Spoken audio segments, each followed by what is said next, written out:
Pope Leo XIV is entering one of the most consequential debates of the modern age, the impact of artificial intelligence. In his first encyclical, Magnifica Humanitas, the Holy Father warns that rapid technological change is reshaping human life in ways comparable to, and perhaps even greater than, the Industrial Revolution. Spending only 10% of the document on technology, the human element is most profound. Today, we find ourselves facing a transformation of similar magnitude, with perhaps even greater consequences. The document, released Monday at the Vatican, builds on more than a century of Catholic social teaching, applying it to a digital age dominated by algorithms, data, and machine learning. Signed on the anniversary of Rerum Novarum, the landmark 1891 social encyclical of Pope Leo XIII, the new document argues that technology must always serve the human person, never replace human dignity. The Pope warns against what he calls a technocratic paradigm that risks reducing human beings to efficiency, output, and control. But even the way this encyclical was introduced sent a message. Rather than a standard Vatican press conference, the document was launched in a high-profile event inside the Synod Hall, bringing together cardinals, technology leaders, diplomats, academics, and journalists from around the world.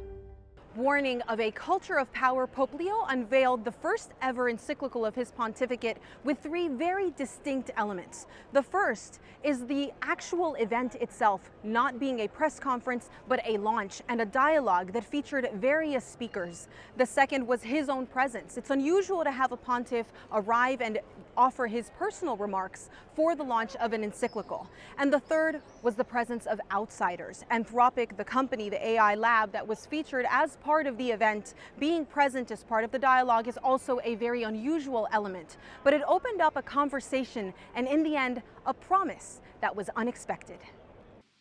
That is why, if we want this technology to go well, it is enormously important that there be people outside those incentives.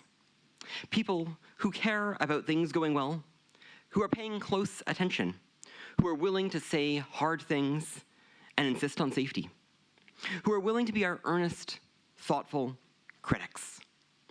It is through dialogue and mutual effort, through the push and pull, that humanity will achieve great things. That is what I see in Magnifica Humanitas. Representing frontier artificial intelligence labs around the world, Christopher Olah of Anthropic made a request of the Vatican and the global community. I'd like to close with a request. We need more of the world, religious communities, civil society, scholars, governments, and indeed all people of goodwill, to do what His Holiness has done here. To take seriously, to look closely, and to push events in a better direction. Dear brothers and sisters, And in a rare moment for a papal event, the Holy Father personally responded. in a special way, I'd like to thank Mr. Olah for accepting our invitation. In turn, in the name of the Church, I accept your invitation to walk together, to listen and to speak, and together to find the way for humanity in this time of artificial intelligence. What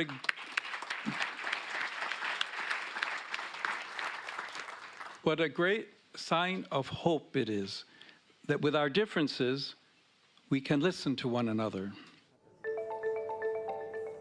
That spirit of dialogue runs throughout the encyclical. Pope Leo does not reject artificial intelligence outright. In fact, the document acknowledges the potential for new technologies to advance medicine, education, communication, and human development. But the Holy Father also warns that without moral foundations, those same tools can deepen inequality, distort the truth, and erode human freedom. The encyclical directly addresses concerns including job displacement, digital surveillance, misinformation, autonomous weapons, and the growing isolation of human relationships in a technological culture. As recent times have perhaps shown, when the Church speaks on social matters, some complain of unwelcome interference. Yet the Church rightly speaks, because her mission is to reveal the face of God in history and to accompany humanity as it struggles towards its true good and to foster unity. AI is increasing the vulnerability of those seeking jobs especially in developing countries. Magnifica Humanitas recalled the need to look beyond GDP, and like Pope Francis, to care for our common home and break, I quote, the chains of new forms of slavery.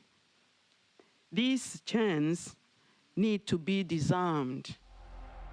Church leaders say the document should be understood as a continuation of Catholic social doctrine, applying long-standing principles about human dignity, solidarity, and the common good to the new economic and cultural revolution.